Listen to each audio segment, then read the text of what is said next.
आज हम पृथ्वी पर जीवन के बारे में पढ़ेंगे। हमारे सौर मंडल में 8 ग्रह हैं, जिनमें से हमारी पृथ्वी एक है। पृथ्वी एकमात्र ऐसा ग्रह है जिस पर जीवन है। हमारी पृथ्वी पर सभी जीवधारी पौधे, जंतुओं के लिए जीवन की मूल आवश्यकता भोजन, जल, वायु उपस्थित है, जिसके बिना कोई भी जीवधारी जीवित नहीं रह सकता है। पर्यावरण में विविधता।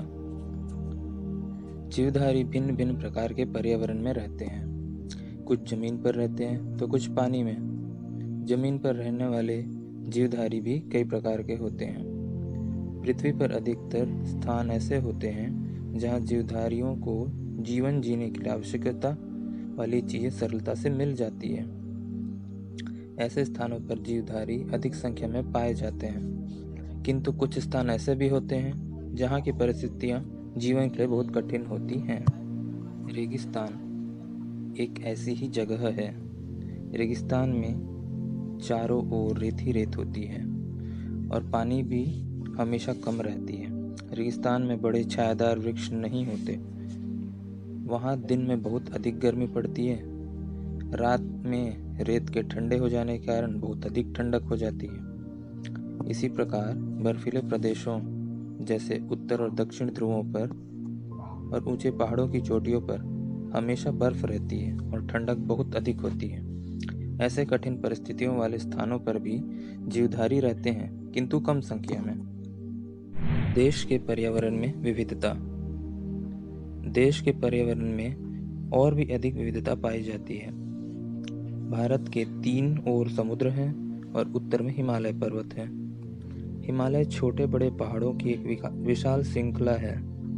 इसके छोटे पहाड़ों पर घने जंगल हैं, वहीं बड़े पहाड़ों की चोटियों बर्फ से ढकी होती हैं। राजस्थान में काफ़ी बड़े भाग में रेगिस्तान है। उत्तर प्रदेश और बिहार में बड़े बड़े मैदान हैं। यदि हम पूरी पृथ्वी की ओर देखें तो हमें और भी विविध प्रकार के पर्यावरण मिलते हैं। आपने पढ़ा होगा कि पृथ्वी के 2 ध्रुव हैं, उत्तर ध्रुव और दक्षिण ध्रुव। ये दोनों ध्रुव बहुत अधिक ठंडे रहते हैं। आपने कक्षा 6वीं में पढ़ाई है खाद्य श्रृंखला के बारे में, तो आज हम समझने का प्रयास करेंगे कि किस तरह से जीवधारी खाद्य श्रृंखला के माध्यम से एक दूसरे पर निर्भर करते हैं।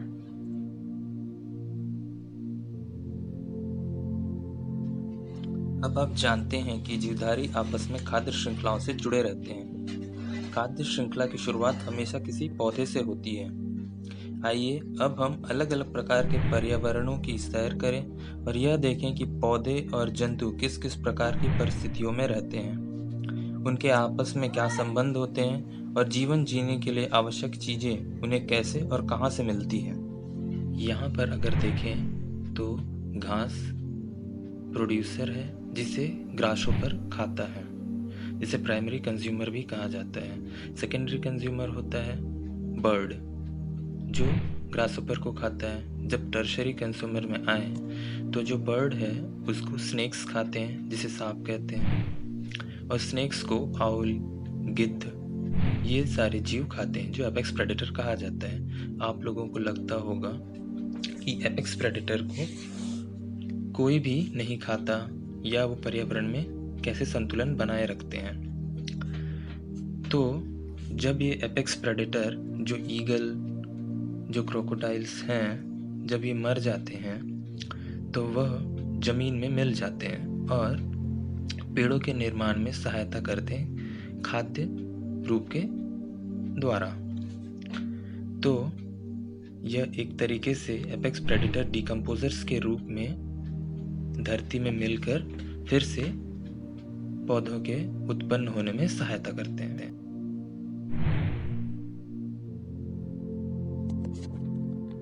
चलिए तो अब हम देखते हैं रेगिस्तान और रेगिस्तान की खाद्य श्रृंखलाओं के बारे में। यह चारों तरफ रेत ही रेत होती है। यह हमेशा पानी की कमी तथा बड़े छायादार वृक्षों का अभाव रहता है। रेगिस्तान में दिन में अधिक गर्मी तथा रातों को बहुत ठंडी रहती है। रेगिस्तान में पानी की कमी होने के कारण यहाँ कांटेदार वृक्ष पाए जाते हैं। यहाँ खेरी नामक एक पेड़ बहुतायत में पाया जाता है। इसके अलावा नागफनी, रेगिस्तानी घास भी पाए जाते हैं, जो खाद्य श्रृंखलाओं की प्रथम कड़ी होते हैं।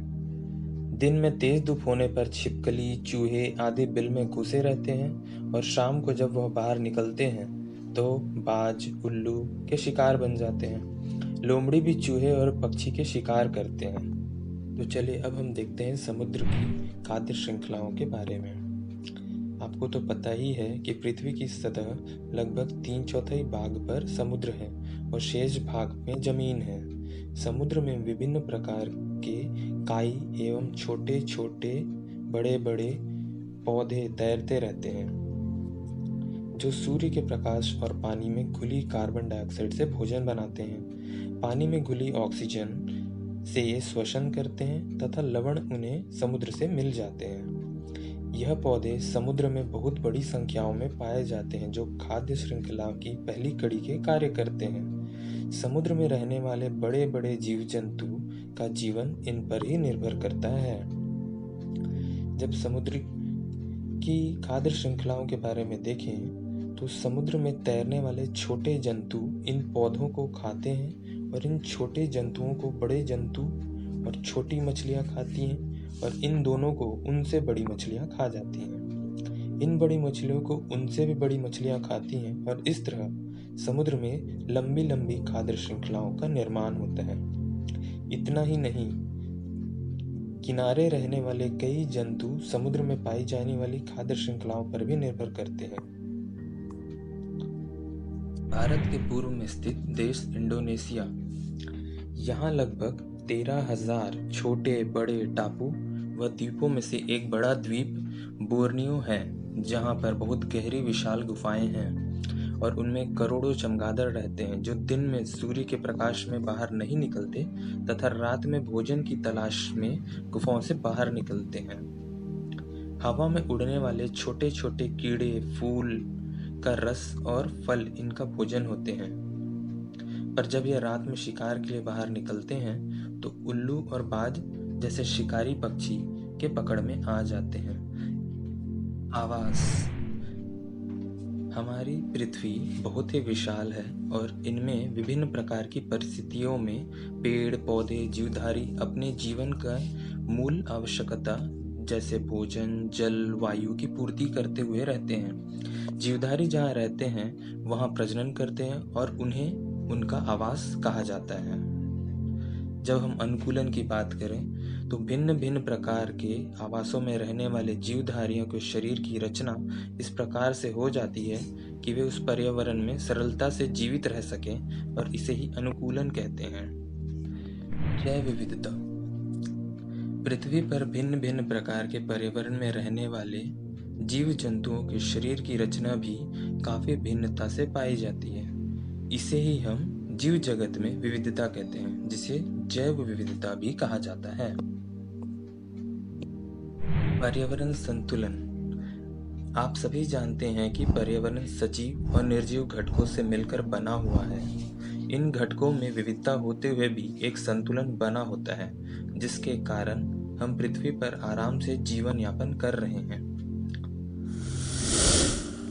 पर्यावरण संरक्षण। अतः हमारी जिम्मेदारी यह है कि हम समस्त कार्यों को समाज, पर्यावरण एवं अन्य जीवों को हित में देखते हुए कार्य करें, अच्छी आदतों को अपनाएं, उनका प्रयास करें और स्वच्छता संबंधी कार्यों को बढ़ावा दें और पर्यावरण संरक्षण की ओर आगे बढ़ें। स्वच्छता। हमें सार्वजनिक स्थल जैसे railway station, bus stand, airport, अस्पताल में उत्सव आदि में बहुत भीड़ देखते हैं। यहाँ पर बहुत अधिक मात्रा में अपशिष्ट पदार्थ प्राप्त होते हैं, जिससे कि महामारी फैलने की आशंका बढ़ जाती है। यहाँ स्वच्छता बनाए रखना चाहिए। हम स्वच्छता का ध्यान रखें, कूड़ा करकट को सही जगह पर डालें, नलों के आसपास स्वच्छता बनाए रखें, शौचालयों का उपयोग कर पर्याप्त पानी डालें, स्वच्छता संबंधी आदतों को अपनाएं, जिससे हम अपने स्वास्थ्य में भी सुधार ला सकें। पर्यावरण में इसी तरह हम संतुलन बनाए रखते हैं।